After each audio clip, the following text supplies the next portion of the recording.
privilege to be asked to chair this.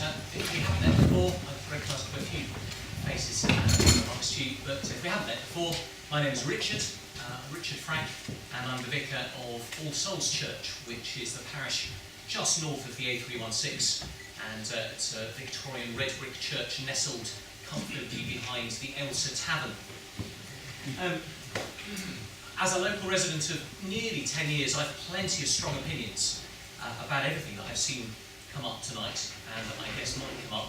But my job tonight is to be strictly neutral, and my role is to ensure as much as I can that we have enough time to have a vigorous debate, that we have enough space to be courteous with one another and to listen as well as speak, and to make sure that we're orderly. So when it does come to your turn to ask a question, if we can ask you to wait until a microphone gets to you. I think it's Gabrielle in the green way. There you go, just going to bring you a microphone, and when she does, if you can hold it fairly close. These ones really aren't designed to be held very close, which is why you're getting the pops and the bangs. That one is. So do hold it good and close, and do speak so we can hear you and hear you on the video as well. I've been asked to be as strict as I can be on time, and the reason for that is simply that we have a lot of questions and a lot of people, and we want to make sure that everybody gets a chance to speak. Before I explain what we're doing in the first part, I want to just do 4 bits of housekeeping. The first, of course, most important, is that I'm to tell you that there is a bar. Not this bar here, because that would be too distracting if you head through the doors and round to your left. You are welcome to bring your drink back in. The second may or may not be connected to that, but if you need the loo at any point, head out of these doors round to the left or to the right. That is also the fire exit if you need to head out. The final thing to say in terms of housekeeping is that I believe there's a sign-in sheet making its way around, and if when that gets to you, you can simply fill in your details. You'll also find some flyers on your seat to take a look at those and take away any that interest you. So the plan is that for the first hour or so that we're together, we're going to hear some pre-submitted questions, and if that was you and you submitted one, you should now have been given a copy of the question that you submitted. We're going to ask in turn, by name, those who submitted questions to simply stand and to read out the question that they submitted into the microphone. We're then going to ask one at least of our panel to respond, and then we'll come back to you as the questioner if you have a supplementary question to follow it up. We're going to stay seated, not because we're being rude, but simply because we've got more of a chance of being heard and getting these microphones to work. We're allocating roughly 8 minutes per question. That's why I have a clock down here. We'll see how that goes, but we don't want to run out of time at the end of the evening, so there will be points at which I hurry things along. When we get to the second part of the evening, where we're open for other questions, I'll explain what we're going to do at that point. Eleanor, have I forgotten anything I was meant to say that you can think of? Perfect. Fantastic. Perfectly perfect. Wonderful. Well, we're going to have our first question, and I believe that's going to be Stephen Alexander. Stephen, you have your question. Thank you. Hello, good evening. Can you hear me? You can. Thank you very much. Yeah. Hi, Stephen Alexander, Chairman of the Friends of More Mead, which I think is a vital part of the St Margarets village. And I've got 2 questions about More Mead. First is on the budget. You keep being told that there's a budget of X pounds for parks in the borough. It would be useful if we had some sort of figure so that we could make some practical suggestions to Parks Department about what might be helpful to enhance the character of More Mead. And my second question is, we keep being told by the council, I have been told for the last 35 years, that More Mead would never be used as anything other than as a green open space. It has endless protection from metropolitan open land and so on. However, there is always, at some stage, the desire to release green land for something other than as green land. And I have asked if the council will consider registering voluntarily as a village green. Because the council owns it, it can't be forced on them, it has to be a voluntary registration. and if it will never be used as anything other than a village green, why not say so? Thank you. Pamela, can we come to you? Yeah. Thank you very much, Mr. Alexander. Firstly, I mean, the parks budget isn't allocated per park. It tends to be spent around the borough. And I believe that there have been conversations with you about various improvements to More Mead. I mean, I think you're absolutely right. More Mead is extremely important. And I think perhaps we may need to have a conversation afterwards. But I think there have been discussions with the Friends group. And I have had a word with our Parks department. And I know that Yvonne Kelleher would be very happy to discuss with you improvements that you think are necessary to More Mead. So perhaps we could take that forward and see, what is actually needed, and then look at how that can be addressed. On the question of listing as a village green, I think the view is that it is adequately protected. But again, this is a discussion that we can have, and I can take back to our Parks department. It is, as you rightly say, listed as metropolitan open land, and also as other site of nature importance. So that would actually cover it very well within our planning policies against any kind of development.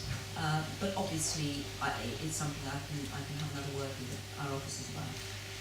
Before we go back to Stephen, would any of the rest of the panel like to contribute? Well, I'd just like to add that, of course, More Mead's important, and I personally think that the green space, I mean, this is what makes our borough what it is, isn't it? So why would any council in its right mind, which is here to serve the public, want to change that? I'm not so certain about the inwardness as the regulations of the village green rules. I know that one of the things that people do express an interest in is obviously some improvement to the pavilion in More Mead. I won't do anything that would preclude something which had community support. But I just absolutely underline what Pamela said. We have a very large parks budget which we've greatly increased and sustained.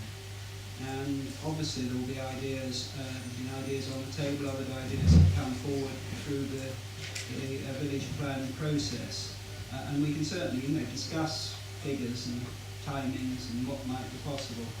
But I couldn't do more than say that we're not going to be in the business of selling off what makes this borough what it is, which is green space. Stephen, do you have a follow-up question? Fine, thank you. We do have a couple of minutes on this question if anybody from the floor wants to ask a question. The general rubric is to aim for questions rather than simply statements, if you see what I mean. We've got a gentleman here. Just wait for the microphone to arrive. Thank you. Thank you. If you'd like to tell us your name and Yes. your question. My name is Rob Wright, I'm chair of the force, and we're very supportive of Friends of More Mead and Stephen and what he's trying to do. There is a particular opportunity, I think, with More Mead, and I'd just like to just float this to the panel, of river restoration. The river crane runs down the side of More Mead, but you might not know that unless you look very closely, because it's behind a 9-foot fence and with a concrete channel. In fact, I was with the Environment Agency this morning talking about river restoration opportunities in the Lower Crane, and this is a key one because you've got the space there. I'm not looking for a definitive answer on whether the council will support this idea, but I would like to put it to the council that here is an idea for improvements to the park, which Stephen, I understand, is supportive of, and could really change the character of this area quite beneficial. Pamela, do you want to comment on it? Well, yes, I think this would be a very interesting project to put forward during the village planning process when we start the consultation, the drop-in sessions, the stakeholder sessions. I think that would be a very. I mean, we have had discussions about this and various things. So yeah, I think that would be something that we could certainly look at. And something that perhaps the community as a whole could get behind, because after all, part of the village planning process is to involve the community, and that would sound like to me like a very exciting project. And maybe you'd like to mention to get people to vote for your. Yes, please. Yeah, you want to mention? Yes, I would. We have the microphone again. Yeah, sorry. Just Thank you very much, Pamela, for that, for that intro. We have put leaflets on every chair. It's to do with projects that we're in the final of. It's been supported by the GLA. Potentially, if we get enough votes, we'll get £400,000 to improve the Dukes River, which would then link More Mead through Nella Gardens all the way to Islington. It's a very exciting project. It's great, and I'd like to pay tribute to Rob and Force and all that they do, actually. Again, it's not a council that makes up communities, it's all the people and the people that work within it. So, as I said at the start, all these ideas put on the table will be recorded and noted. So this is now on the table as a live point. Thank you. We're going to move on to our next question, or I think a trio of questions, potentially from Chris Taylor. Where's Chris? Thank you. Thank you, good evening. Just not really a pedantic point, but can we just be consistent about the spelling of St Margarets without an apostrophe? There is a sign without the apostrophe.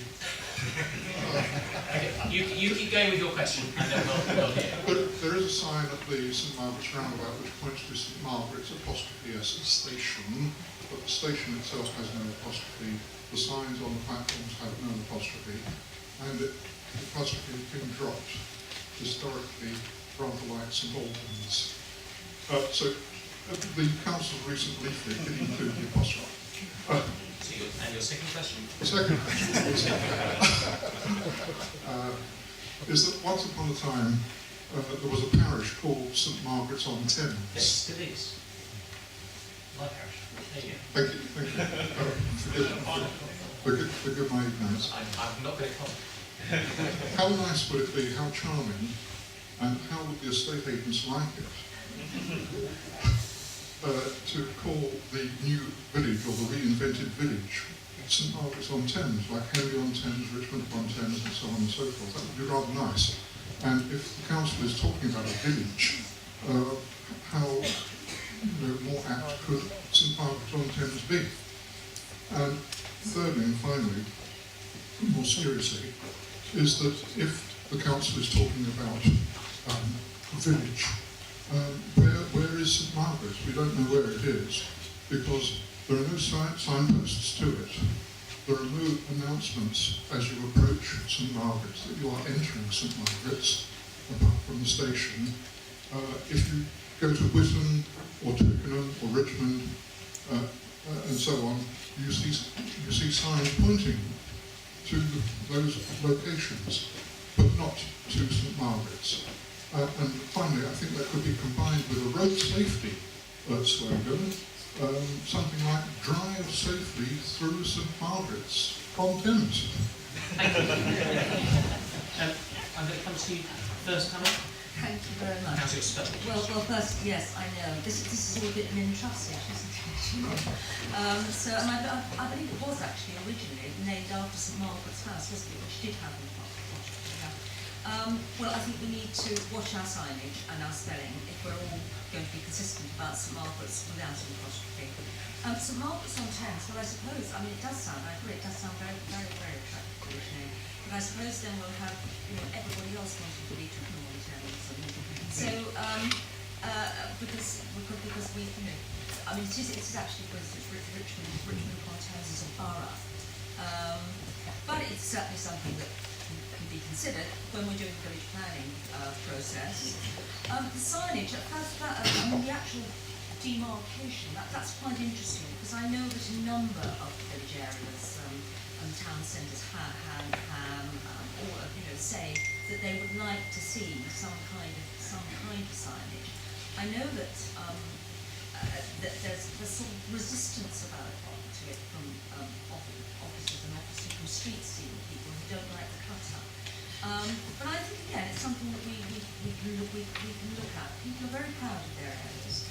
And again, during the village planning process, so I think you should bring that up if we find this. Yes, but sorry, no. But when we're looking at when we're doing the consultation events. this is the start of it. Yes, of course. Yeah, well, you have brought it up, and it's there on the table, and it's recorded by, you know. But again, I think it's just something that when we're doing the feedback from when we do drop-in consultations and stakeholder events, but of course it will be registered and recorded from tonight. But I think it'd be interesting to have it on the table for those other, you know, the later consultation events. And I'm just sorry that we've got this gap. So thank you very much indeed for raising it. Can I just, while we're on that, can I ask you, Lord True, just to explain the difference between what you're hoping to achieve through these sorts of evenings of question time and the consultations later on? Because we've had a few remarks about bring that up later. So could you clarify? Yes, I mean, that wasn't in any sense, I'm sure, certainly not by me and not by Pamela, meant to be disparaging, you know, don't ring us, we'll ring you. It's not that. This is a sort of initiating meeting of a process, and I'm incredibly grateful to so many people come out to take part in it. Following on from this, there will be, and we have engaged consultants who will be leading consultations, there will be walkabouts, there will be drop-ins, there will be a draft plan produced, and then there will be consultation on that. So it's a process that takes place over a period of some weeks and indeed months. And then at the end of that, we hope to have captured as many as possible of the bright ideas and long-cherished wishes. We'll be able to do, you know, let's not have any sort of pie-eyed, silly political promises here.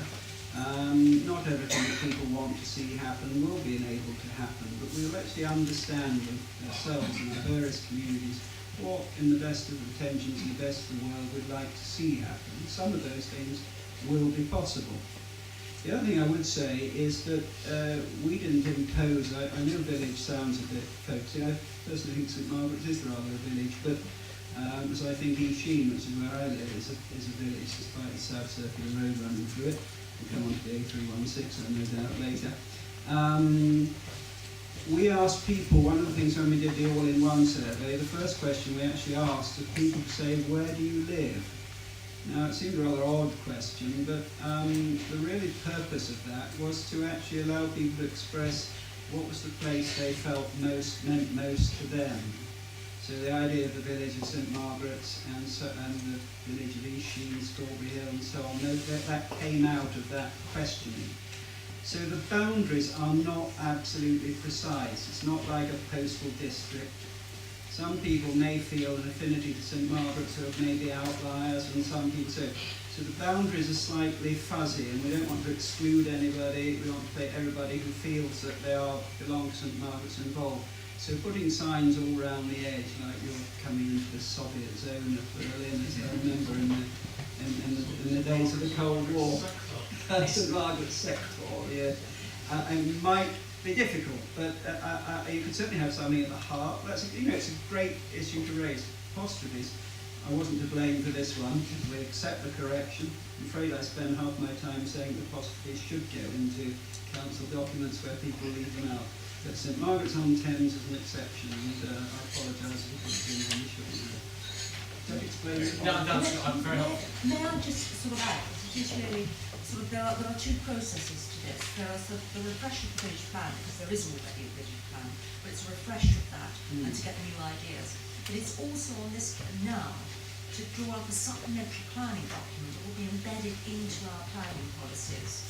And in that way you'll be identifying the key features that you want to protect in this area, so that when planning applications go to the planning committee, when officers are considering them, indeed when developers, they will know what residents have identified as and businesses as well, what people want to see are the key features, what they want to protect about their area.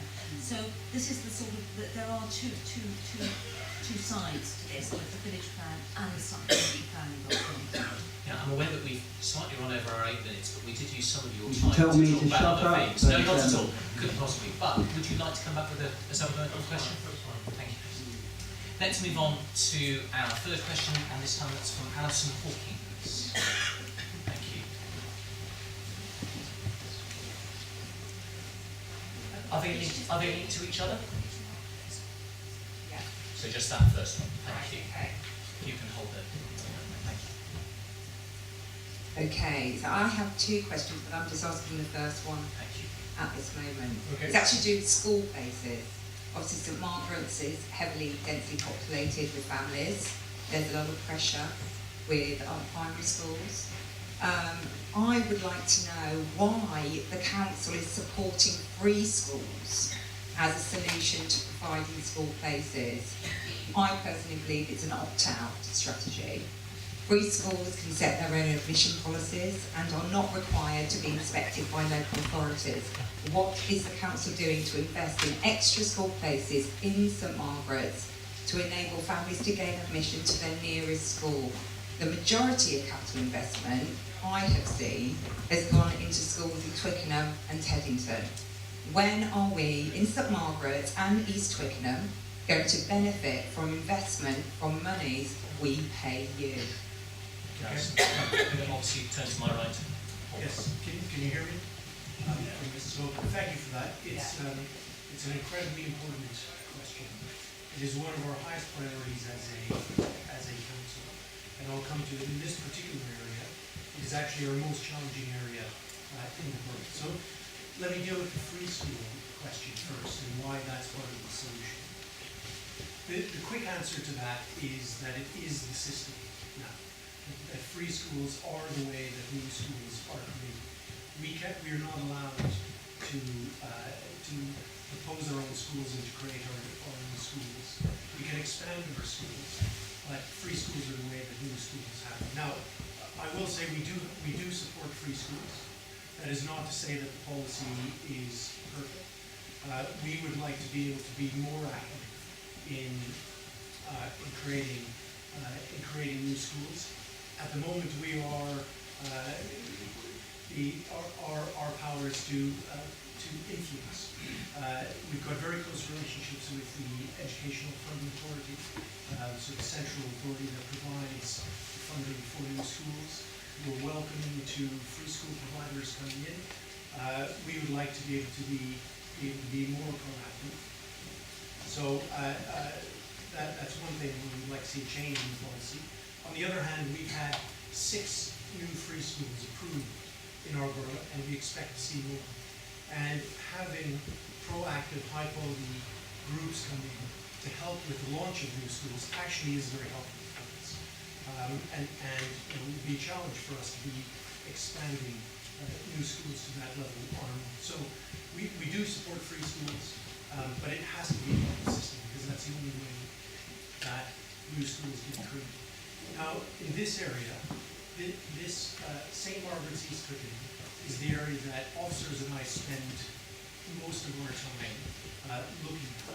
And it is an issue, so we, in really just the capacity areas to be able to expand. So we have expanded all of the schools as much as they can. St Mary's has been expanded, St Stephen's, and now Orleans Infant's been expanded. We've expanded around the area, so we're expanding the vineyard across the bridge, etc. So there's no more capacity to expand in our existing schools. We need a new school. And the challenge is not free school versus non-free school, it's finding a site. And that there are very limited numbers of sites where we can put a school. Now, I'm sure you're aware of the Little conversation, and there's only so much I can say at the moment because these things are ongoing. What I can say is that we and the EFA were in touch going back to the previous owners of the site. They chose to sell to Little, so now Little is the owner of that site, and we have to negotiate with them. We are negotiating with them.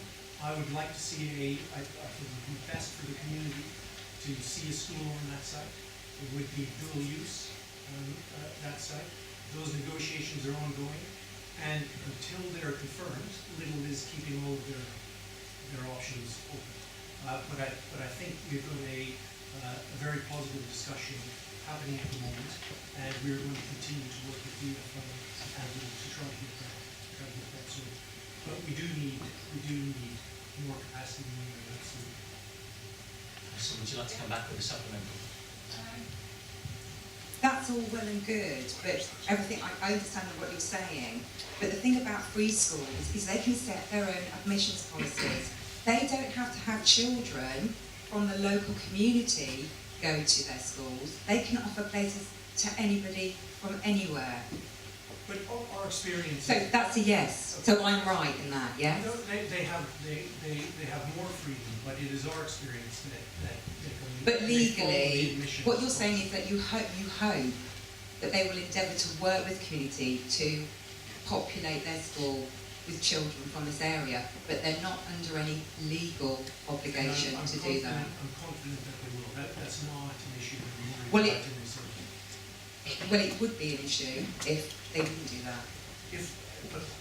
But I've not had any indication. But this is that what I'm anyone saying to you, is interested in actually supporting this policy, even though it's a government policy, retrofitting a government policy into what is right for the borough don't necessarily go hand in hand. And what we as a community are asking you, as our elected representatives, is to take into account what we need in our community. We need schools that are going to take children from our community Yes, only. yes. I agree, and Let's let them respond. Yes. and I'm confident that they will. Thank you. No, I mean, look, I understand where you're coming from. I don't actually understand why anybody who wanted to create a school would not want to have people coming to that school. But we have to deal with the reality. We have to deal with realities. The reality of the law, like it or not, is that councils are not allowed to propose new schools. That's the law. So we need to get schools. Now you either just sit in the corner and fold your arms and say, well, nothing's happening here because they only have free schools, so let's all be very cross. Well, firstly, I don't think that's the way to behave in any way. I think you don't get on in life without talking to people. Secondly, we have a statutory duty to provide school places. So yes, we have been going out and talking to the government, talking to free school providers and trying to get them interested. The new secondary school that we're hoping to have on the college site, which will have to be a free school proposal, we're allowed to propose only 19% of the school. That is what the law says. So, yes, we're trying to encourage people in. I don't have the same fears. I understand your fears, I don't have the same fears, but I think that I'd be failing in the statutory duty of the council if we didn't try to attract potential providers to this area. And that's why we've actually been said to the government we are prepared to make financial contributions even where necessary, although the sites are actually bought by the EFA, the government Quango. We don't even get asked. The school was bought in my ward, opened in my ward. It wasn't on the list of sites we proposed to the government, as a matter of fact. We had no say in it. We discovered that June bought the school. Actually, it's turned out to be very popular, oversubscribed, and the site was perhaps better than a couple we suggested. So we're trying to work with the system for you and for others. Would I have necessarily invented it this way? No, because I think we need to have councils involved. I think the government's passed legislation to stop councils doing things because they worry about bad councils. We should actually have laws which allow good councils to do things. And we've just been tipped too far the other way. We're trying to work the system as best we can. I'm hopeful, and I've been actively involved in the little thing. I do hope we can bring that on.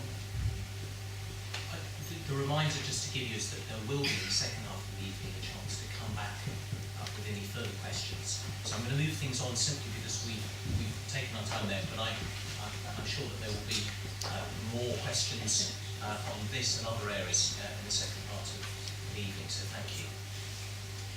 We have a whole series of questions now that all relate to a bridge, the bridge, capital T, capital B, just that way. And rather than taking each question and answering each question, it's been suggested that we take, I think there are 7 questions, all in one go. And then I suspect we're going to turn first to you, Stephen, to respond to those.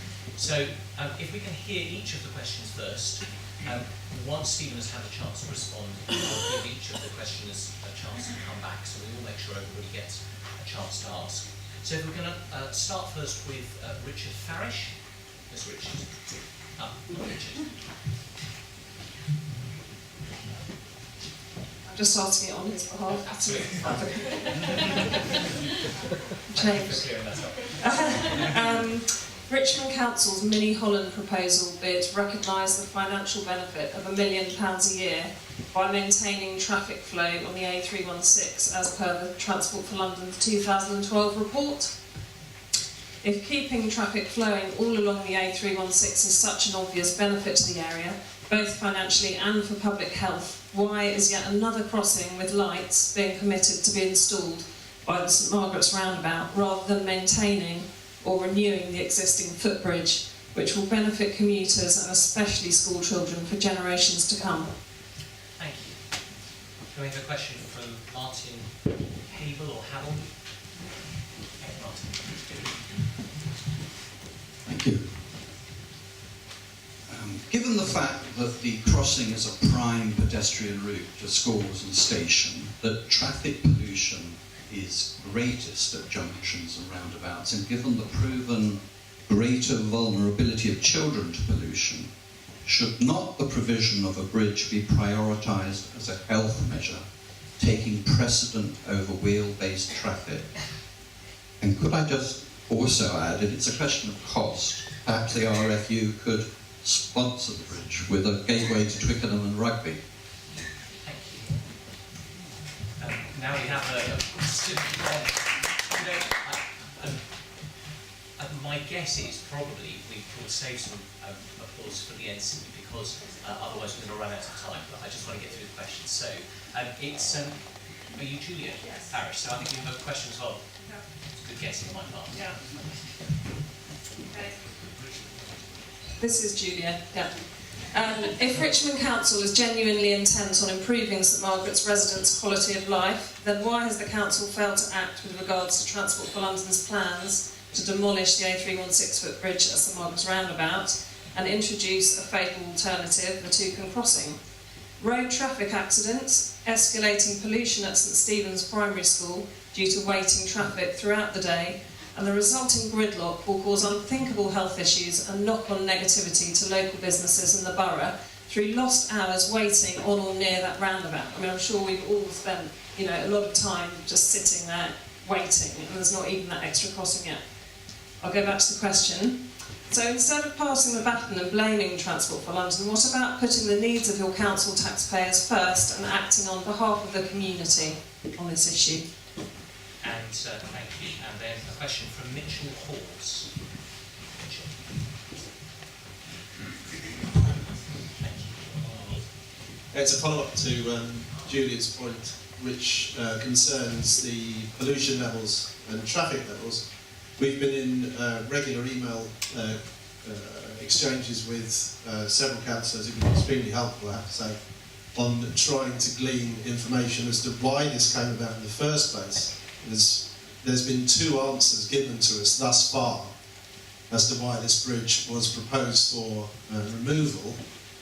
One of them being the Mini Holland scenario, and the second one as being allowing a road crossing for the Rugby World Cup, both of which are slightly contradictory, shall we say, and does give rise to suspicion that perhaps there are other reasons. But beyond that, the pollution levels and the traffic congestion implications of this, we asked the councillor to directly confront TfL with their provision of surveys, which one would assume must have been undertaken when this proposal was first put together. And TfL's answers to both questions were, we see negligible impact on traffic movements and we don't believe there'll be any rise in pollution. There is no written evidence one way or the other, and our view is until they provide anything that can actually quantifiably say there will be no impact. Bearing in mind this is outside of an infant school and we know the impact of static and moving and accelerating cars on the lungs of young children, that we would suggest that the council refuses any move to put in a Toucan crossing, especially when there's already a bridge there anyway, which they've given a stay of execution for supposedly for 2 years. So again, it's unsubstantiated. The question being, is the council prepared to push to get this information back up, because frankly, until we have it, we will not stand by. Thank you very much. We have a question from Alison Hawkins.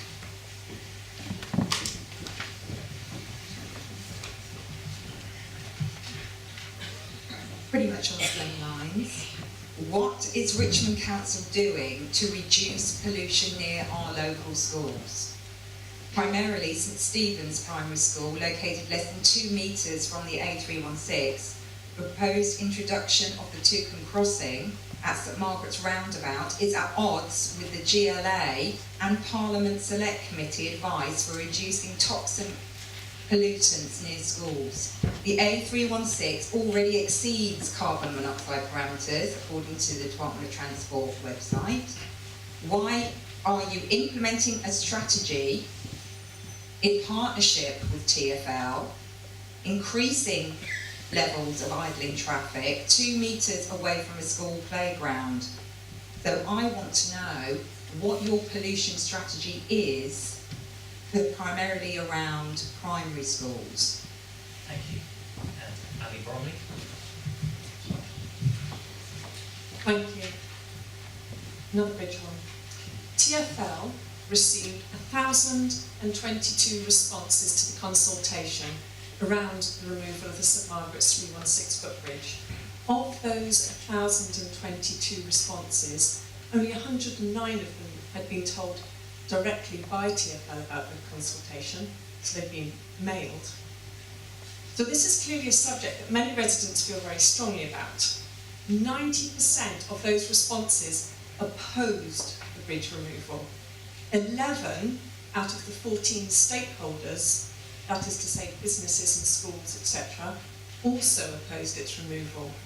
And the only highly supportive stakeholders were Dexter's, who are also acting as agents for the sale of penthouse flats that the bridge overlooks. You, the council, are opposed to its removal. Why are we now presented with a result that was not put forward as part of the consultation? And what will our elected council do to ensure this highly undemocratic action is exposed as shameful practice from TfL, who claim to operate under the Nolan principles of public life, namely selflessness, integrity, objectivity, accountability, openness, honesty, and leadership? And finally on this subject, this batch of questions, Nicholas Brooker.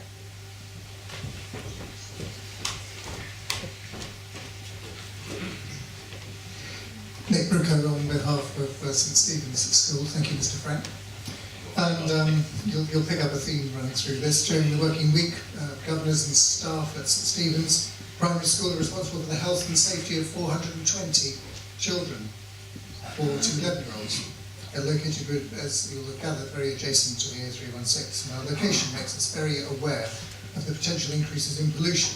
And you've had statistics already, just under 10% of children suffer from asthmatic conditions, and continues to be a concern. What we at school would like to know is how the council will monitor noise and carbon emissions should TfL be permitted to install the proposed new Toucan crossing on the Chertsey Road next to our school. And despite 90% of residents and all local schools who we represent making clear our wish to retain the footbridge. Thank you. I meant to say at the beginning of this set of questions that you all have guessed that we're not sticking to 8 minutes for this set. We're really giving it the time that it needs, because it is by far and away the biggest set of questions this evening. I'm going to hand over to Stephen to speak to this commission. Well, there's a lot of questions there. And I want to just clarify for anybody who doesn't know that Transport for London is the responsible highways authority for all of areas in London, and that does make them responsible for pavements, it's responsible for carriageway, trees, it's responsible for also the decisions about the works that have to be done and how much funding is available to do that work. So ultimately the decision on whether the bridge stays, goes, what happens is entirely in their control. Now, the questions I think are sort of broken down into 4 distinct themes, and so I'm going to try and tackle them. The first one being pollution, Secondly, whether TfL has acted properly or whether they've ignored residents, and also whether the council has done its part. There's also questions about the safety, obviously, there were two related to the footbridge, and then also the issue about the mini hollow bid and the financial benefits of maintaining free flow of traffic. So taking those issues in turn, pollution first. TfL did do an environmental impact assessment, and as one of the questions said, it showed a negligible impact on air pollution if the two was there, negligible impact on air pollution and on noise levels. Now, I'm not, as the council, going to replicate that work. I mean, we're funded by taxpayers, TfL is also funded by taxpayers, so from that point of view, we're going to have to accept what they tell us. Now, what I don't know is what their baseline position is, but I think looking at that, we've got to bear in mind that traffic already stops at the traffic lights on the eastbound carriageway. On the westbound, we've obviously got quite a lot of stop-start traffic, as somebody's alluded to, due to the congestion, and that's without any crossing. And on the other legs of the roundabout, we already have tupins there, and I'm pretty sure there's no desire to get rid of those and replace them all with footbridges.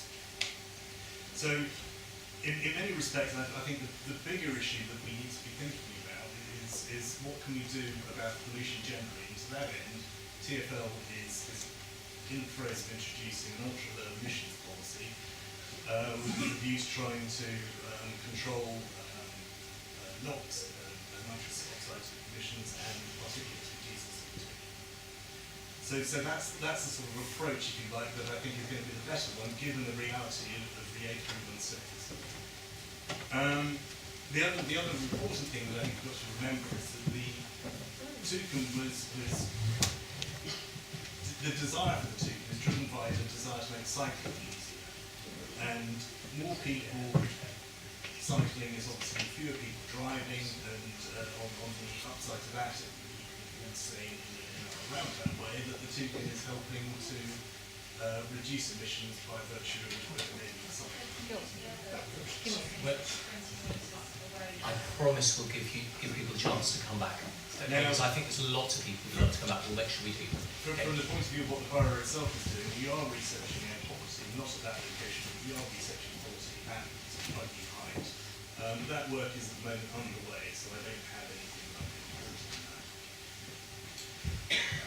Looking then to whether TfL has behaved properly and whether the council has done its part.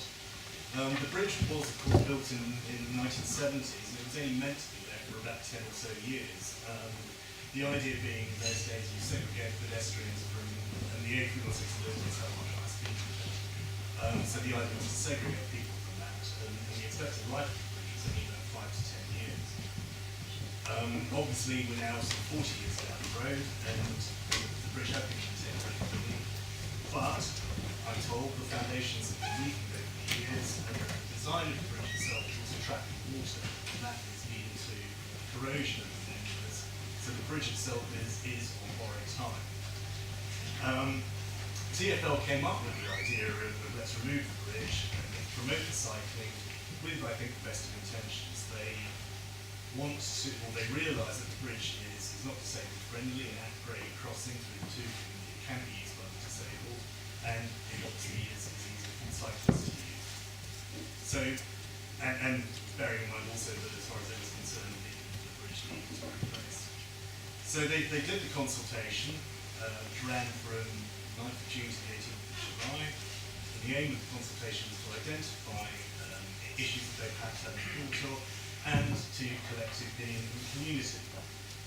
And in that respect, I think they were surprised at the feedback that came through. So the results of the consultation were presented in the official report, and as somebody mentioned, 90% of responses were against the removal of the footbridge, and the overwhelming reason was for preservation of child safety. Now, the decision that TfL took in the light of that feedback was not to remove the footbridge and to do some more maintenance on it, but also to install the tubing crossing for the benefit of the cyclists.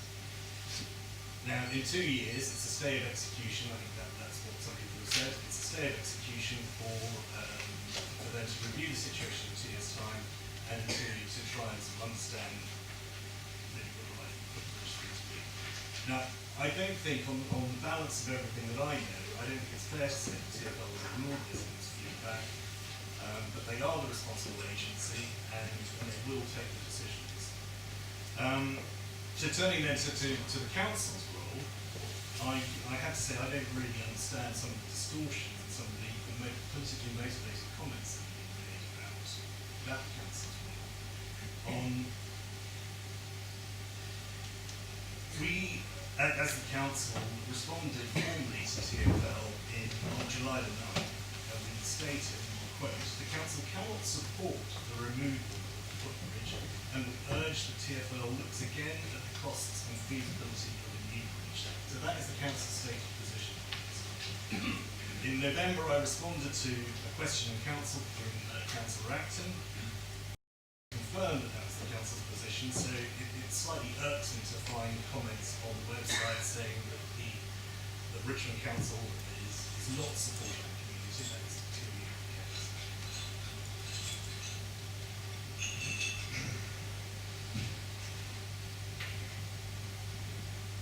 I should also add that we asked TfL at the time of providing our formal response, we asked TfL for traffic flow modelling and also the safety audit related to the crossing itself.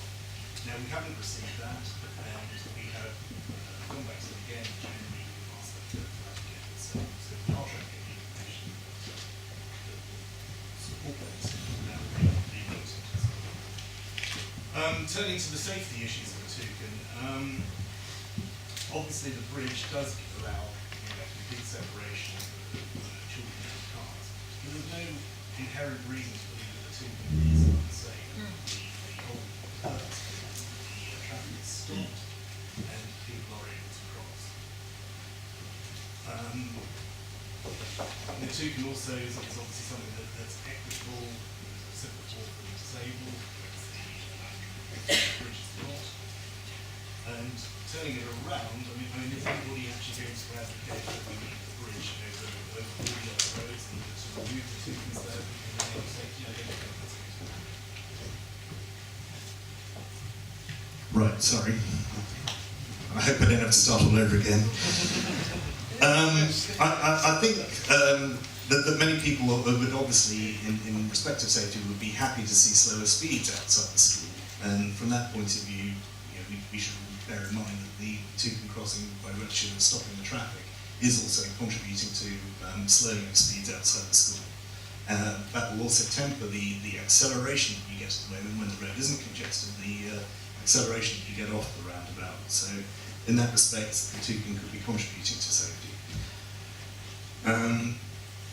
The one, I think, probably the most important thing that we've got to bear in mind also is that young children have got parents, have got guardians who are walking with them, and teaching them road safety is vitally important.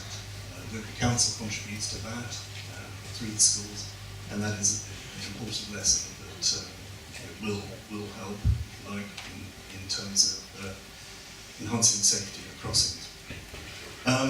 Right, the Mini Holland bid. There's been a lot of misquotations there. There's nothing in the Mini Holland bid that says that the bridge has to be taken away. There is a comment in there that says that TfL is considering the removal of the bridge, but that's all it says. There is a comment also about being £1 million of benefit by maintaining the free flow of traffic on the 316. That, again, is taken out of context. The reference there is to £1 million for event day congestion, and it's used as a justification for putting the underpass, or justifying an underpass near Lackmore Drive. Maintaining traffic flow is TfL's key objective, and they have sophisticated traffic models. The Toucan crossing has been through those models. I'm not in a position where I can question whether or not the results are right, but they may say that the Toucan is not going to add to congestion. That is an aim that they are trying to achieve, so I'm not going to dispute that. So just to conclude, I mean the council's position is that we do support the retention of the bridge. We support Toucan as well for the sake of the cyclists, but we also have requested and support a holistic review of the entire junction. We are going to obviously give plenty of time for questions, I promise. Paul, did you want to add something from the... Sorry, if I could just, I mean, I think you touched on the points around schools. I think, you know, this is a special case because St Stephen's is on such a major route. And as Stephen talked about, there are a number of issues there. I mean, generally, the issue of pollution, safety and travel are all wrapped up into an overall approach. Obviously, we encourage people to walk and to cycle where they can. Each school has a travel plan. We want to keep speeds as low as possible around schools to increase safety, and generally to slow traffic down. But as I say, I think, you know, I don't think this is about the school travel plan and people walking to school. This is a major junction, and all of these things need to be taken into consideration. But safety and pollution, absolutely. I'm going to suggest at this point that we handle things this way. We have some people who've asked initial questions, and we said that we would come back to them. I'm also aware there'll be others who'd like to. I've seen already a couple of hands. Can I ask a quick question just so I can manage the time, because we need to finish in 1 hour. Can I take a quick show of hands if you have come this evening with a question that hasn't yet been asked that is not to do with the bridge? Do you see what I'm saying? We want to give as much time for this as we need. But if you've come with a question that's not to do with the bridge, that's allowed, by the way. Thank you. 1, 2, 3, 4, 5. Okay, so we do need to give those questions enough time as well. We're not going to solve this tonight. We do need to hear what people's points are. So my first thing to do is to come back to those who asked questions already about the bridge, and to ask if any of them have a follow-up question if they like. It'd be really good to try and keep them to questions, primarily because that's what this has been billed as, and then we're going to come on to others who've got questions about the bridge as well. So if you ask one of those initial questions, let's start here. One of my follow-up questions regarding the bridge is, it was obviously built in the 1970s, and I'm not sure if Mr. Brooker sort of remembers the reasons back then when he was at the school the first time. Maybe we've had a conversation, but the bridge was put in for a reason in the 1970s, and it was because there's a school right there, and I know the school was concerned about getting their children to school safely across the road. And obviously when children get to year 5 and year 6, and hopefully we encourage a bit of independence and children walking to school, maybe with a friend or something, you know, would you really seriously be happy to get children of 10 and 11 crossing that road? No, I don't think there's anyone that would be happy to let their children do that. So that's so in relation to that, there must have been a consultation document and a consultation done at the time to spend the money on that bridge to be put in the first place. And we have asked, and we've asked freedom of information. We haven't had anything back from anyone, and to me it seems like something is being buried. So can we follow that question up about, this was back when the bridge was first built? Yep. Who would be able to speak to that, how we might get hold of it? Well, I looked to be the one with the most grey hair, but I'm afraid I wasn't there then. Obviously, a bridge is safe and is a good thing to have. I mean, that was seemed common sense in the 70s, and that's why the council's been supporting trying to keep the bridge. As to finding the back papers, that might be more difficult. I mean, I believe in openness, and when we formed administration, we adopted the policy of putting all freedom of information requests online so people can see them. I don't want to bash TfL, although I did, sad people who might occasionally look at Lord's Hansard will find that I did actually was very critical of TfL, not over this, in Parliament earlier this year.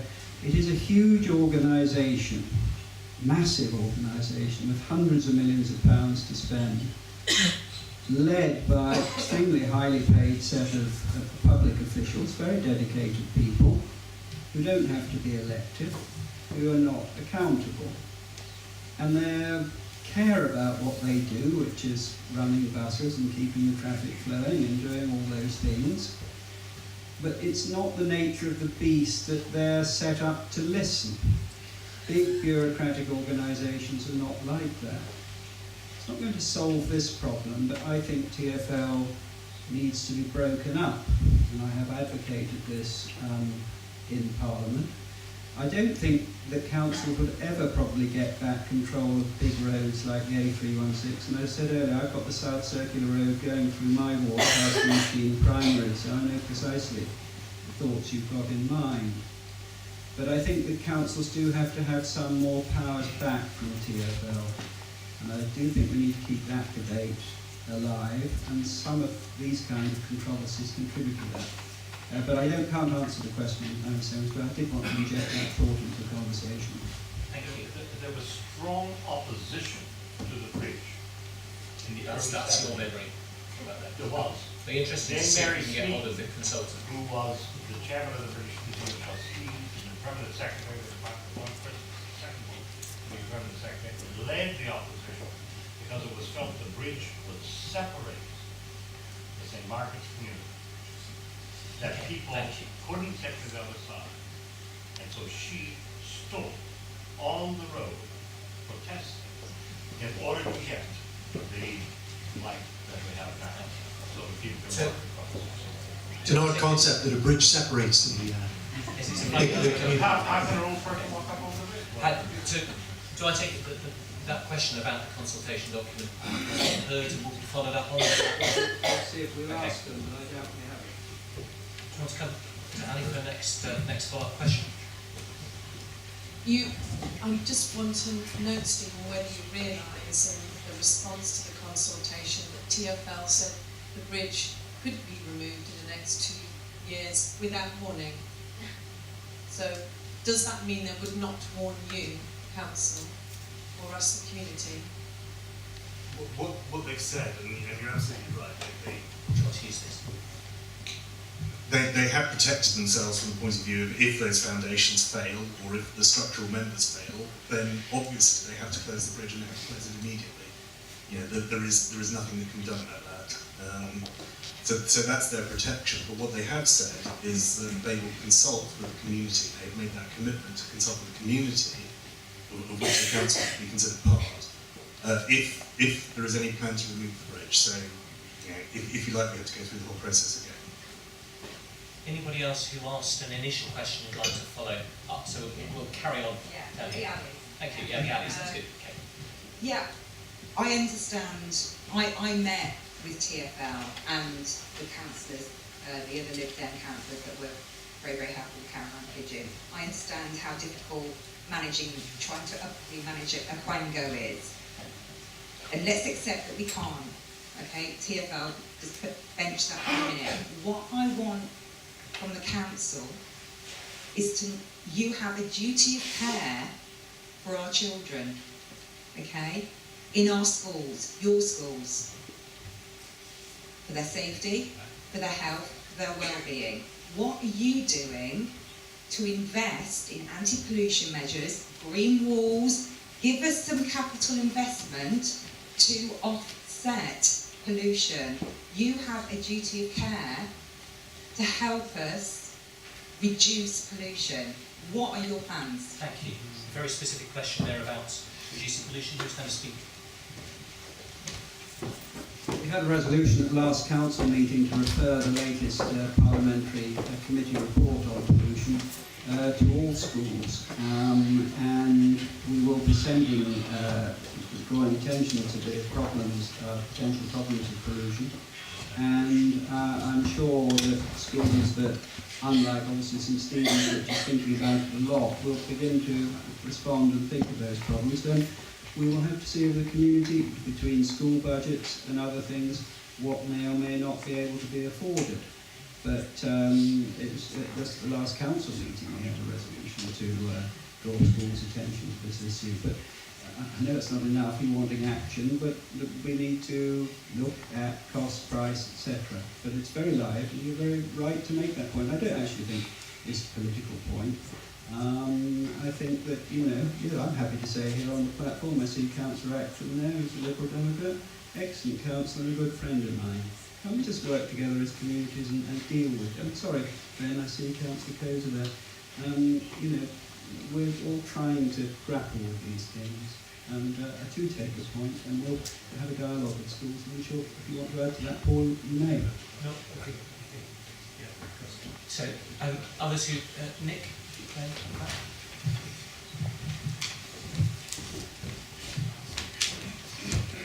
Thank you for reminding me that I go back long enough to remember the initial putting in. Hard to believe.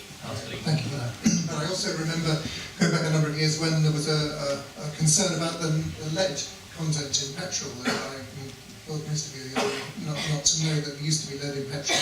And the survey that was done at the time, because it was concerned about St Stephen's, said that it actually wasn't significantly worse where the school is. It was as bad right across St Margarets, which was an interesting result. And if you don't remember that, I've just told you. And my concern was to follow up really your reference to the travel plan. And the travel plan is key. And as someone I'm responsible for the school, it isn't just a paper and pencil exercise, it's actually significant. We want to make a difference. And the feedback I get from parents is that they are not prepared to let their children become independent coming to school. And that's something we really want all our children to be able to do, not to be walked to school or whatever with their parents necessarily, but to reach a point where they can become independent. Parents are not prepared to do that when the Tooting crossing is the only possible way of crossing the 316. So I just wanted to add that because it's pretty significant. Okay, thank you. Thank you.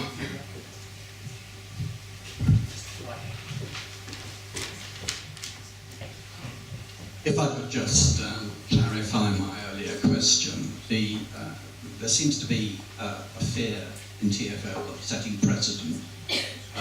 The school is a special case, and I think the council should support the idea that it is a very special location.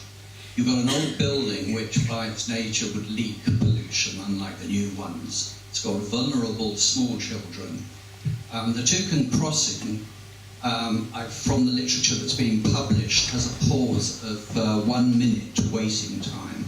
So when the children are standing beside the road at exhaust level, they're getting the exhaust pumped into their lungs for 1 minute going into the school, 1 minute coming out. And I'd suggest that that's the equivalent of putting a hose in your child's mouth for 2 minutes every day. It's not a healthy thing. And why not keep the bridge and say it's there for the future? Have the toucans if they want the toucans, and let honour be saved, but make sure the bridge stays, because the bridge is a fast way over the road. I spoke with King's College Special Pollution Unit, who provide all the figures for the DEFRA and for TfL. They have not measured the area where the bridge is. They've done hand width and they've done buttoning, both with high particulates. So their baseline that TfL claim they've done doesn't exist. Thank you. It's all pie in the sky. Thank you. One more question here, and then we'll come to some new questions on this subject. I'll be quick on this. It's just a couple of things. Our understanding was that the proposition for this removal of footbridge was suggested in January, and the consultation was brought to public notice in June. If that's the case, why was there a delay? Just a couple of other things, observations in terms of your comments, Stephen. There are figures available for death rates at Toucan crossings and pedestrian bridges. The results are fairly obvious as to where the higher risk lies.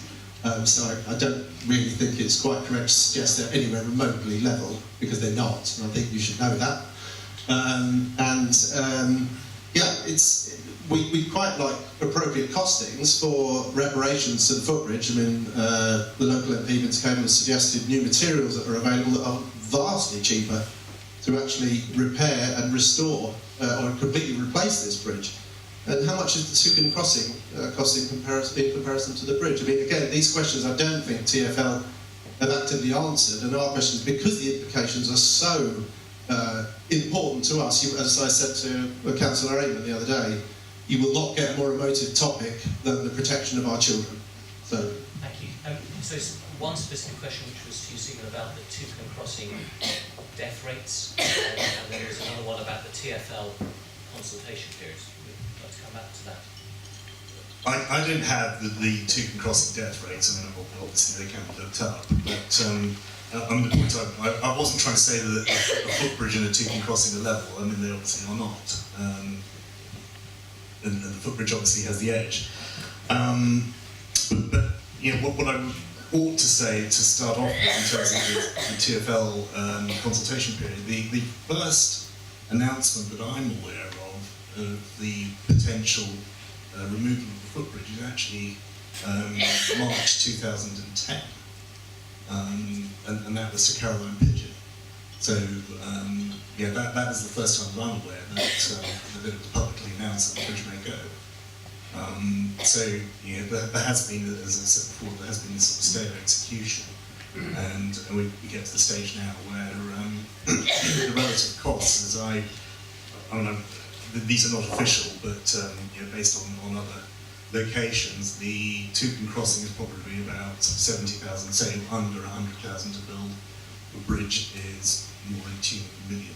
So yeah, those are sort of relative numbers. So if you ask a parent how much is our child's life, We'll come to you next. So can we have another question now? Yes, Carol.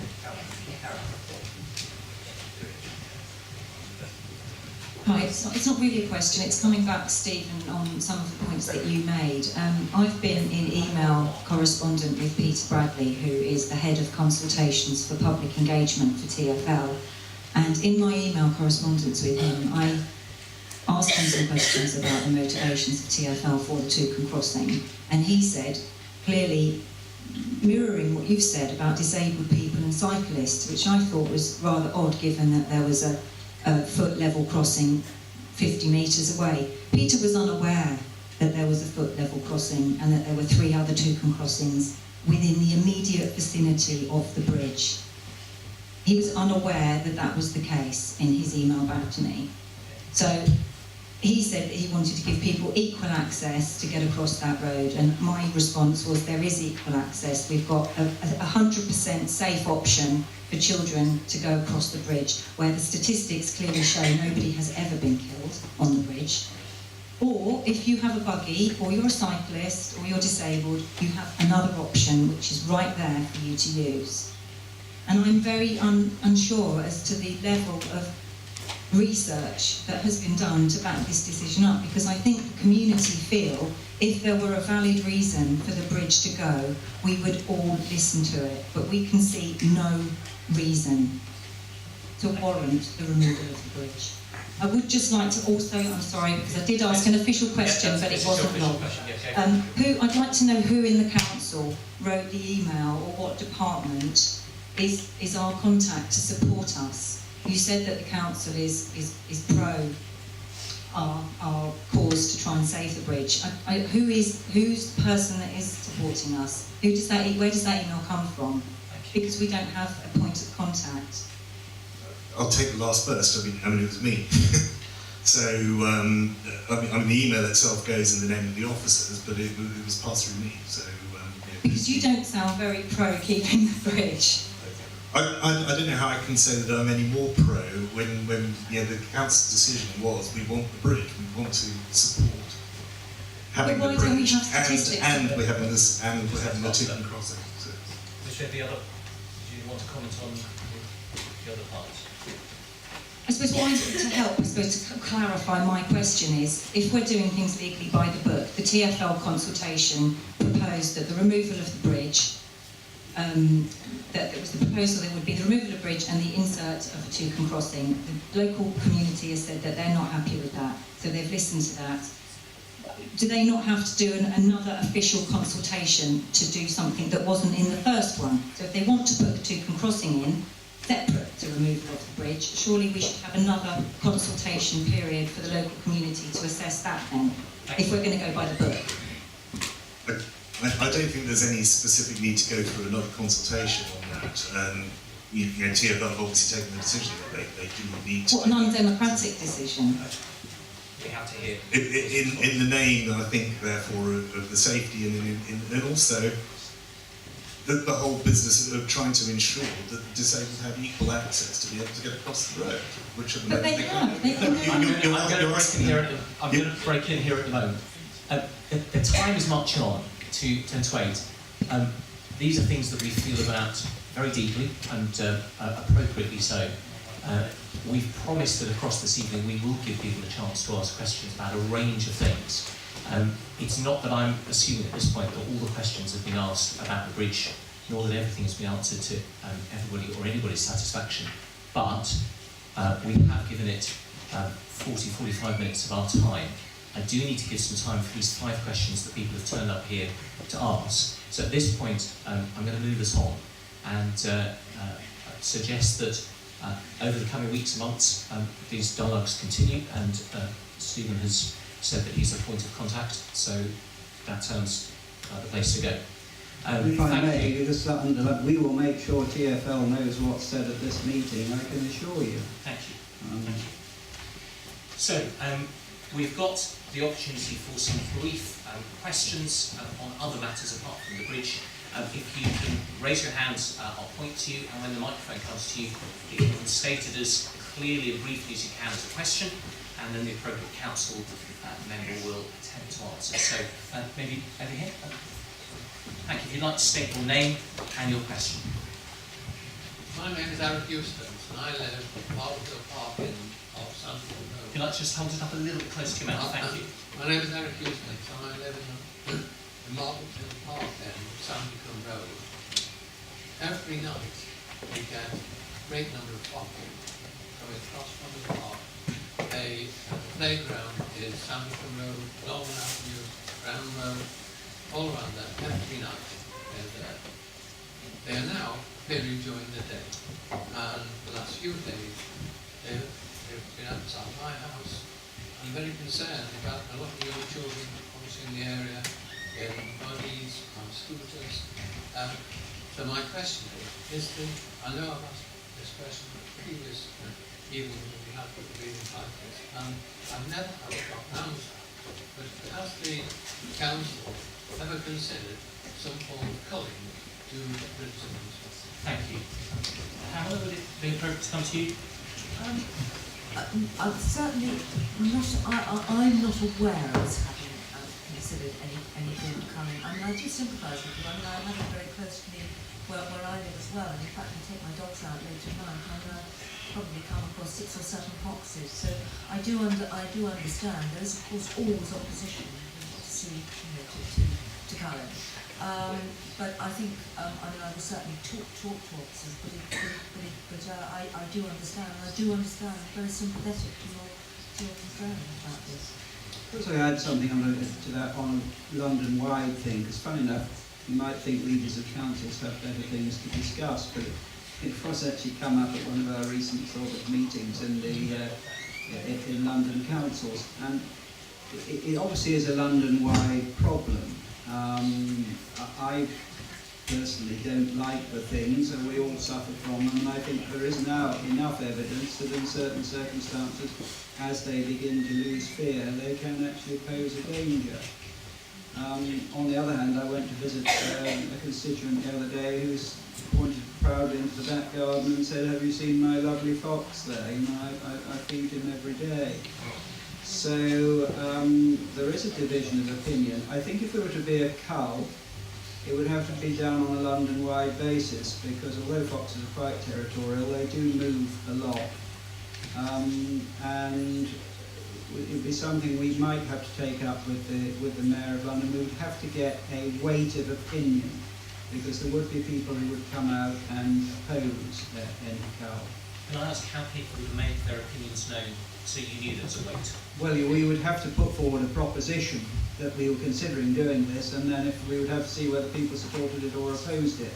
But yeah, well, it was an interesting question. I mean, what would people think if?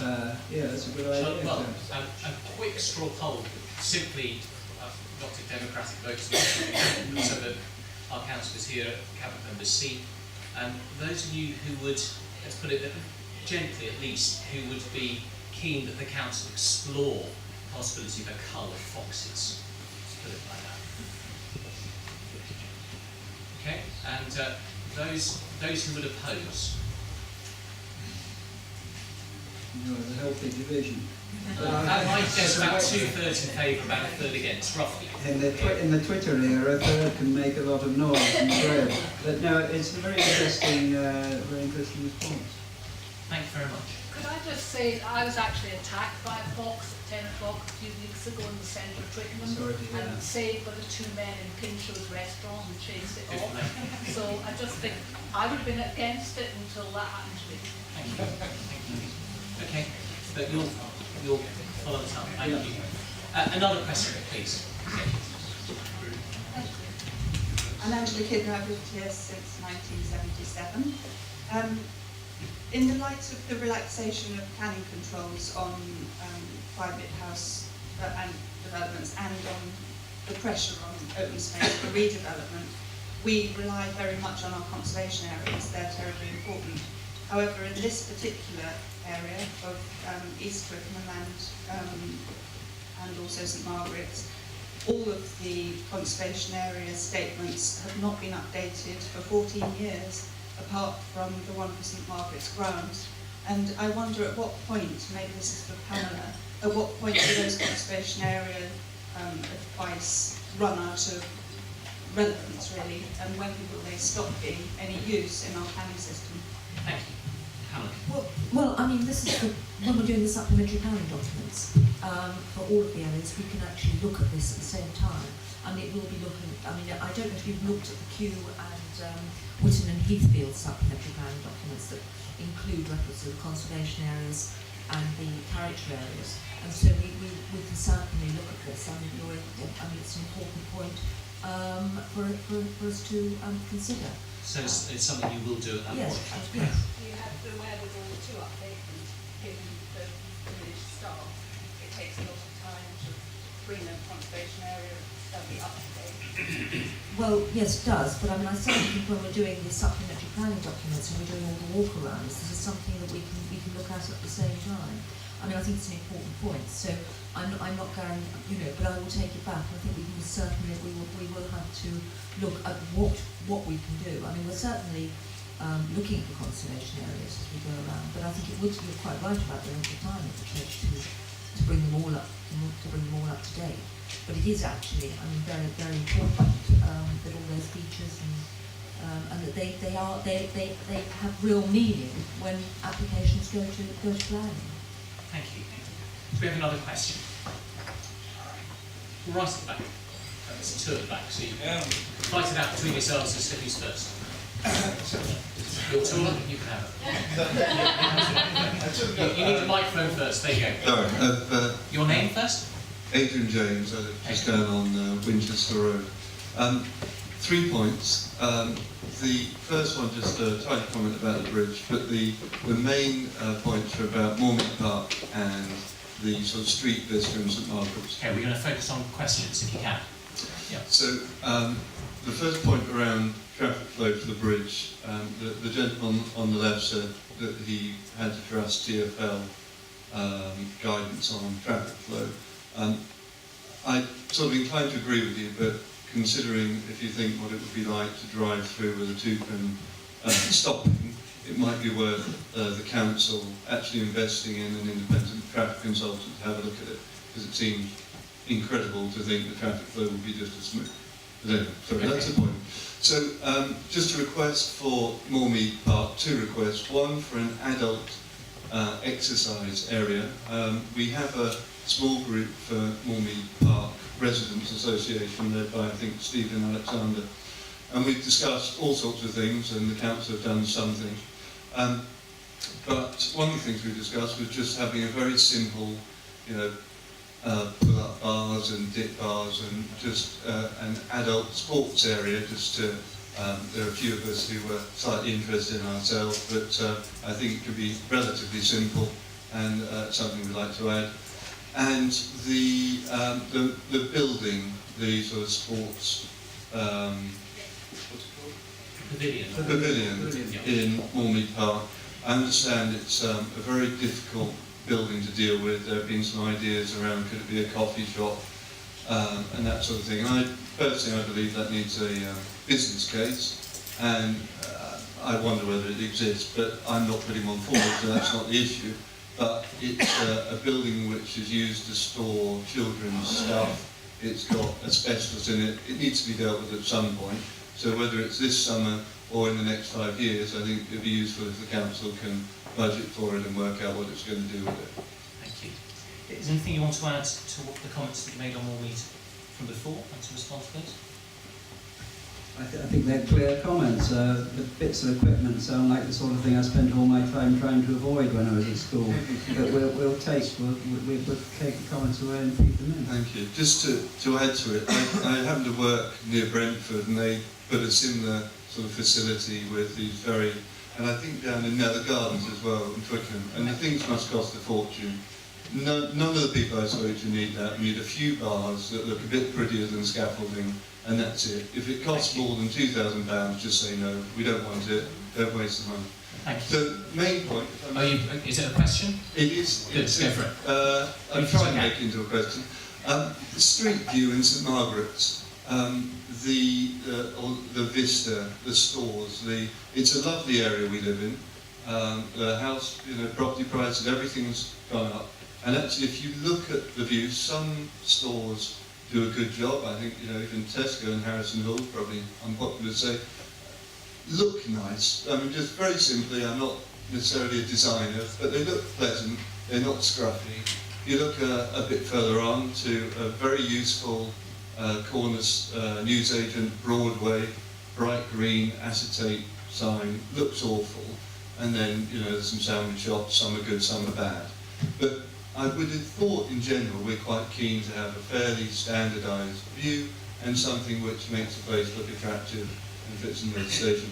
Does Richmond Council have an advisor on street planning and just the sort of aesthetically pleasing who could come to St Margaret's and look at it and see if our important businesses could get supported with grants? Thank you. Where should I point that? Yeah, well, yes, indeed. And in fact, our business and retail chap and I have been to St Margaret's on several occasions, and we'd be happy. We do work very closely with the Traders Association, with Alan Tocock and the Traders Association, and be very happy to come along. We have a shopfront guidance, and we'd really be very happy to come and talk to you. I'm going to have to move on because we're really running out of time. So if we get time, I'll come back to you. Just to encourage people to be able to take advantage of it. Thank you. Let's go there. Thank you very much indeed. Yes, my name's Barry Edwards. I'm a prospective parliamentary candidate for Twickenham for UKIP.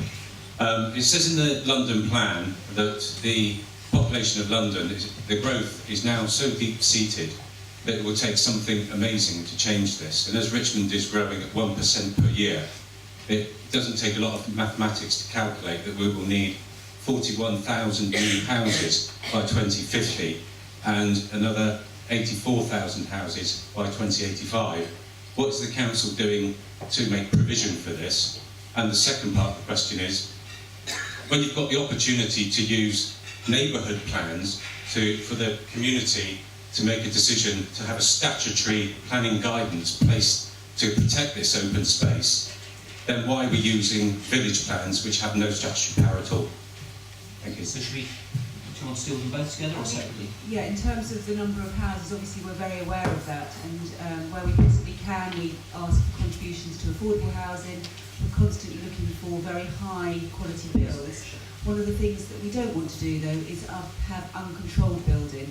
A prime example of that, and it happens in Twickenham, and it has in fact happened in East Twickenham as well, and probably in St Margaret's, is where businesses are turned into residential, which may on the face of it seem like a good idea, but one of the major problems we have with that is that there are very few controls for the council in terms of design, space, contribution to local infrastructure, and particularly, and I represent Twickenham Riverside, particularly in this area where we are so short of school places, to have more and more residential properties put on top of the already under-strained system, so that we don't have any contribution at all to help us to build and fund schools, is something that this council is opposed to. What we aren't opposed to is high quality development which is in character with the surrounding area and which creates homes that you and I would want want to live in. We don't want substandard homes, we want very good, high quality homes. So that deals with the first point. In terms of the second point, I'll give you a chance to come back in just a second, okay? In terms of the second point, I believe that the village plans are the right way to go. I think they're giving everybody an opportunity to contribute to their local area. I think one of the things we picked up here particularly is something that I feel very strongly about as the Councillor for East Twickenham, one of the councillors for East Twickenham, is that we now have two very separate plans, one for St Margarets and one for East Twickenham. Whereas 5 years ago, people, when they were asked, put themselves into a category of St Margaret's and East Twickenham, or East Twickenham and St Margaret's. And I think that shows us how clearly people are seeing their local areas, and particularly this part of the borough, which I think, and I'm very biased, is one of the most beautiful parts of the borough. It's very clear that people are being able to give their views, and we want to hear your views. And one of the most important things that Pamela said earlier is that we will, at the end of this, have better controls for planning. So things that you see and I see as important to the areas we live in will be reflected in our plans. If I could just add something, and then I'll let the UKIP candidate come back. So I have thought that UKIP were against letting people into this country. No, we're not, but he was the first person who actually pointed out that he was a candidate, so I thought I might be allowed one blow. I mean, I think that the question of population is a serious one. The population, there really isn't consent actually at this moment. Everybody says, well, the population of London is going to go up to 11 million, then it's going to go 13 million. Nobody ever really asked Londoners about that. And sometimes these exponential lines don't go quite as you expect. So I don't necessarily agree with the doomsday scenario, but one has to sort of concrete over the whole of the green spaces here. I think there's an immense amount of land in this country and in London which could be used without building on areas that are valuable. We are actually exceeding our housing targets. We have major housing developments. We've got the post office site in Twickenham, and if the Stag Brewery comes up, we'll do things. So we'll do what we can. But we feel we're elected also to defend the character of the area. To briefly add on neighbourhood plans, I spoke at huge length in the Localism Bill, the Localism Act discussion in Parliament. I'm not against neighbourhood plans, but we think that our approach here you are all tonight will involve more people. Neighbourhood Forum, 25 people. It's elected, it stays for 5 years, it can't be moved. I think local communities are much more dynamic than that. We're working with the Ham Neighbourhood Forum, but I think that I'd love to see more and more meetings like this, people getting together, people debating, than just another committee sitting in a room producing a plan. This should be a community operation, not for a smaller number. I've made my arguments against a single approach of a neighbourhood plan very clear, but we're working with the Ham Neighbourhood Forum and very happily doing so. Do you have a follow-up question you'd like to I do. I think what the council has just said is irrational. 41,000 houses is the same size as Bushy Park. So what my question was originally was, where are they going to be put? Because there's only open space left in the borough. And the second thing is, unless you use neighbourhood plans, which are statutory duties, which allow the community to have a statutory power in the planning system that stops the building on open space, it will get built on. So on the question of building on open space and neighbourhood plan, the statutory side of that? The supplementary planning documents that we're producing will be part of the local plan. So they are part of the statutory planning structure, and it's completely false to suggest otherwise. Building on green space, utter nonsense. I think I've answered that. We have to do that dynamically. If London is to grow, London will grow in very different ways. And in some places, if you go along the river in other boroughs, you will see massive developments taking place, which will incorporate tens of thousands of people. It's sheer scaremongering to say that green spaces need to be built on to meet the population need. They certainly don't. Officer, statistics figures. Thank you. Another question. Shall we'll bring the microphone to you. Would you like to tell us your name and then your question? If you hold the microphone good and close. Those. Perfect. Okay. Yes. My name is Lorna Sandler, and it's just a very simple question. I know that we're supposed to be getting a Lidl's store. There was going to be a Waitrose, but then it suddenly turned into a Lidl's. And I just wondered what the time frame was. Is it imminent, or is it some distant time in the future when it's going to materialise? Yes, I mean, you're talking about the Ride House site in East Twickenham, on It's- Richmond Road. It's where there used to be a greengrocer's called Freshers. That's right. Where it wasn't very fresh. I'm not going to Careful, this is being recorded. I won't comment on that, although it's been closed for a long time. Yes, you're quite right.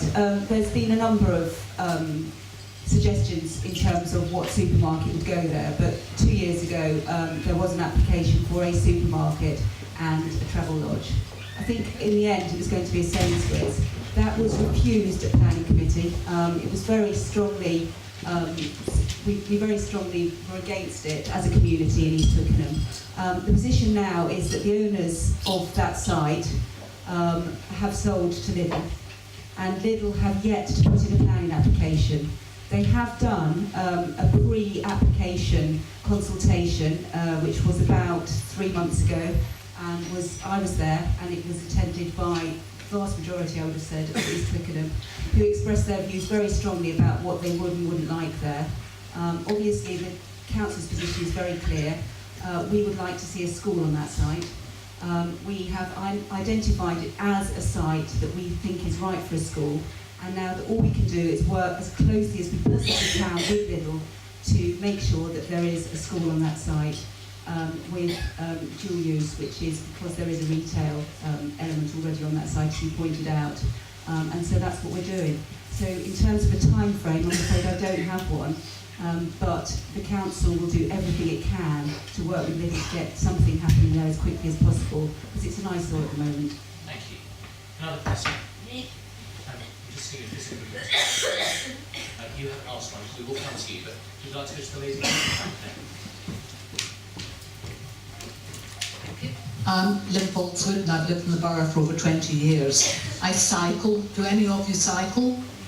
For 20 years, it's been very difficult to find out where you can go on your bike. You come over Twickenham Bridge, and suddenly the cycle marks disappear, and you're sharing a pavement with surprise pedestrians. The centre of St Margarets, I don't know where you go on your bike, because it's a kind of moving car park at various points of the day. So, as the gentleman who cycles, tell us how you do it. Well, you do have to grab that. Sorry, I will pass over to Stephen. There are cycle lanes in certain parts, and in other parts you have to share, and it's a challenge that Stephen and the council face. I generally, think it is a factor within our borough. We just don't have the wide streets to be able to create wide cycle lanes in all areas. My experience now is that your experience may be different, but my experience is that cars are aware of cyclists on the road and generally well behaved, and I think most people are very good at sharing. But we're constantly looking at how to improve cycling access, cycling lanes, and as well as knowledge of where best to cycle. Steve, what? Well, one thing I would say is that TfL, going back to TfL, has great plans for what they call quiet ways, which are going to be designated routes rounded about across the borough, linking places together. Those are going to be well signposted, and that's one of the criteria. But in terms of signposting other places around the borough, I mean, Paul has made a very good point that the roads aren't wide in many places, and so we end up having to use shared spaces, and as you say, pedestrians sometimes get surprised at cyclists appearing. We also have problems, it's fair to say, with cyclists using the pavement where they're not meant to use the pavement. So it is a difficult issue, and I think it's also fair to say that the growth in cyclists has taken us a little bit by surprise. I mean, not us, Richmond, but the world at large, and it's something that we're grappling with, trying to get up to speed. But trying to get things sorted as best we can, as quickly as we can. So, could I just very briefly put a specific one mentioned, but Twickenham Bridge. Twickenham Bridge, sorry, I can never do this sort of thing properly. Twickenham Bridge was one of the points in the Mini Hollands bid, and we have been encouraged by TfL to think that that might go forward. It is a difficult point, but that certainly is one we're well aware of. I should say Councillor Hodgins does everywhere, and then it's like, James Bond came out of the sea, takes off his rubbers and is wearing a fine suit. He's like that when he comes to every council meeting, but he doesn't ask for a martini. Do you want to follow up with another question? Well, let's shout. No, that's right there. I mean, I have lived here for 20 years, and I'm not sure there's an extra bike mark anywhere on a pavement or a bit of a road. So I think it might be time to visit again how you can accommodate more cyclists now in the area. Also, it's a brilliant place to live. It's wonderful, and it's full of lovely things. And people who come out St Margaret's Station have got no way of finding all the loveliness, Turner's House. Could we have a nice large advertisement, not too big, for St Margaret's that shows how lovely the place is? I think in fact you're talking about some kind of display board so that people know how to get to Malvern Hill House, how to get to Terraces. Yeah, absolutely. I think that's something that we should definitely do. Yeah, very much. Yeah. Anybody who's not asked a question yet? One here, and then we'll come down here. We've just got time for 3. I suspect we can fit it. I've seen you there. So one here, then you at the back. Hello, my name's Nick Grant, speaking as a resident, and my daughter uses the footbridge. It is a question about the footbridge, but I think that's... I think we've got time. Yeah. Those 3. Can I just comment that my impression of your response to the footbridge issue has been incredibly technocratic. And I think what that means is that people are feeling there's a gap between what they feel in the room about this issue and actually what you're playing back. I spoke in a similar debate here on the Gloriana and had a similar feeling. Everyone thought it was a dumb idea, except the people who were involved in the idea. Now, I know this is a bit different because you don't have the powers TfL do, but can you please commit to put some passion into your opposition to a dumb idea and do part of your job to reflect back and show leadership in terms of the people of this community? And one further challenge to throw to Lord True. You said you'd spoken in the debate in the House of Lords on a similar issue. Will you promise now to speak in the House of Lords about this issue with a decent opportunity and criticise TfL for what it's doing? Well, Mr. Daniels from TfL complained about what I said before. I mean, if there's a time and an opportunity to give an example, and there's another opportunity to talk about TfL, then happily. But I don't make promises I don't know that I can keep. But I hear what you say. It's nice to hear from another parliamentary candidate. As far as response is concerned, I'm disappointed you say that. I thought I heard myself say and others say, we want to keep the footbridge. The council has twice asked for the footbridge to be kept. And we will stand by that position. I think I said we will make sure TfL have heard what everybody in this room said. So if that's technocratic, I'm sorry, but it's what I'm saying very clearly to you. Thank you. Well, I promised this lady here towards the back there. Keep walking.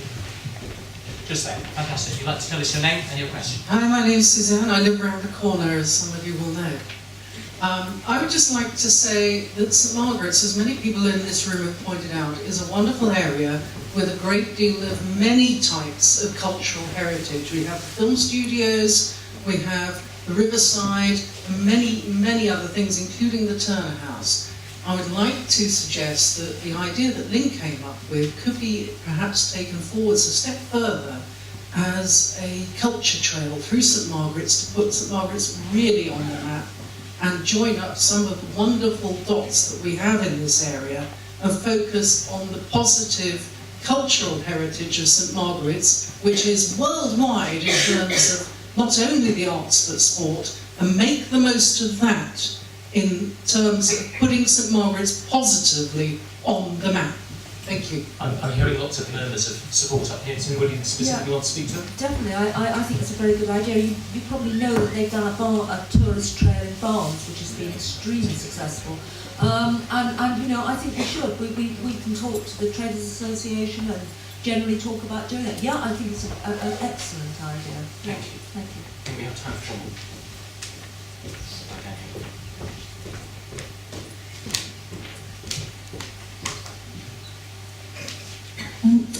Really focusing a little, backing up what this gentleman behind me just said, I think what I'm unclear about is from Councillor Stevens' speak on his, and I don't mean to be picky at all, but it's the nitty-gritty of this argument I think that is escaping us here, is that you focused on your answer to all of these questions that were posed to you tonight, and there were multiple questions, and you focused on the disabled access, the cyclist access, the fact that which is clear that we don't need that because we have other crossings, so that surely negates that argument, I would imagine. And then also, you mentioned that it would be good to have slower speeds near the school so the children wouldn't get knocked over and killed. Well, we have fantastic railings in place now to stop the children from going onto the road along with the bridge. So the railings and the bridge stop the children from getting knocked over, so we don't need slower speeds. Also, we all know that slower speeds, the stop-start traffic, that's what raises the pollution. These are basic facts that we are arguing against, that you appear to be unclear about. So is there a particular question that you'd like to Well, we've asked all these questions, and the feedback, the reason why I felt that you weren't backing, that we don't feel that we're getting backing from Richmond Council is because the responses you gave are inaccurate. We don't need slow traffic. We need the traffic to flow. Slow traffic causes more pollution. We've got the railings in place. The TfL are going to remove the railings. The traffic will slow down. It doesn't make any sense. So, Sue, do you want to respond in terms of the mismatch that's being heard? All of the points. That's being heard between your responses and the feelings of at least some here? I hear what you say, and the one objection I have to what you say is that how can it be right to ask the disabled to take the three sides of the square to get across the road? And do we want posies all the way down that road with all the children that are going to get knocked over when they're allowed to walk to school on their own? Because it's clear, the stats, that's what they say. I think that's been heard. And have you got something further to say that will add to what you've contributed so far? I don't think there's anything more I can say on it, Okay. but yeah, the stats are national stats. There's no particular reason. That you don't appear to be aware of. Okay. But it would be a real shame to end the evening not mentioning. Could I just ask where we go from here? Can I just ask what the next steps are? So I'm going to ask Lord True to speak to that, because clearly that's been been a lot of questions asked about this. What are the next steps to do with the bridge, the Toucan crossing, and then we are going to pull the Fred Stephen together. So if you can speak to that, just what are the next steps? Well, the next steps are, obviously the game is always in the hands of TfL because they own the road, they operate the road, they make the decisions. The next steps are that we will continue to put the points that we have, the council that we want to keep the bridge. As far as the Toucan crossing is concerned, we've heard points both sides, but it's TfL that is proposing this. I should say, by the way, nothing to do with the Rugby World Cup, which somebody said in the game. It is a connection. There is an issue about cycling and disabled and so on. I will make sure in the next step, I've said, I'll write and say we've had a public meeting and it's absolutely clear that there's overwhelming concern about the situation. But at the end of the day, they dispose. So it's a specific question about what powers there are. In formal statutory sense, they have the power. They can say that is it, yes. We can do something, I mean, we can make noise. Somebody in the room said they'd spoken to a GLA member, or GLA members can put pressure on them. There's Tony Arbour, Stephen Knight are also GLA members. But at the end of the day, I mean, this is why I think ultimately TfL needs to be democratised. At the end of the day, they make the decisions, but we just have to make those decisions uncomfortable if that is what the community overall wants. Now, there may be, I understand what people at school are saying about not liking the idea of a toucan crossing. There will be other people who probably might like that. We have to bear that in mind. But on the bridge, I think the point is 100% clear, and we will relate all those views from the meeting. Thank you. I'd love to propose. I just wanted to make one point. We haven't had. It's very quick. Yes, it is very quick. But it's just that we haven't had questions tonight on the Rugby World Cup, and I just wanted to let people know that there is a resident briefing on the 9th of March. I think it's here. Between 6:30 and 8:30, just to flag that up for people. Thank you so much. March the 9th, about the Rugby World Cup. We're going to close there. Sorry, Adrian, we are going to stop. No, really, we are. So, I've got 3 lots of thanks to give. The first is to thank those who've made this happen. Eleanor and her team have worked levered behind the scenes. Is this the 8th or 9th or 10th? Discussion times around the borough. And I think for those who've worked so hard behind the scenes, we ought to offer.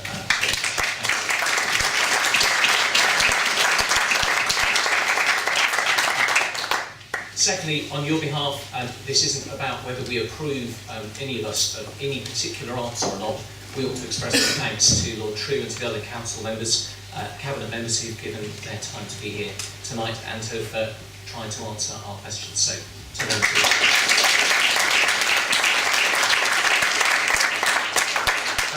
And my thanks to you for passionate and informed and courteous debate. Thank you so much for being here tonight. Well, thank you. Sorry, last word always to politicians. Certainly thank you to you, but can we actually thank our chair?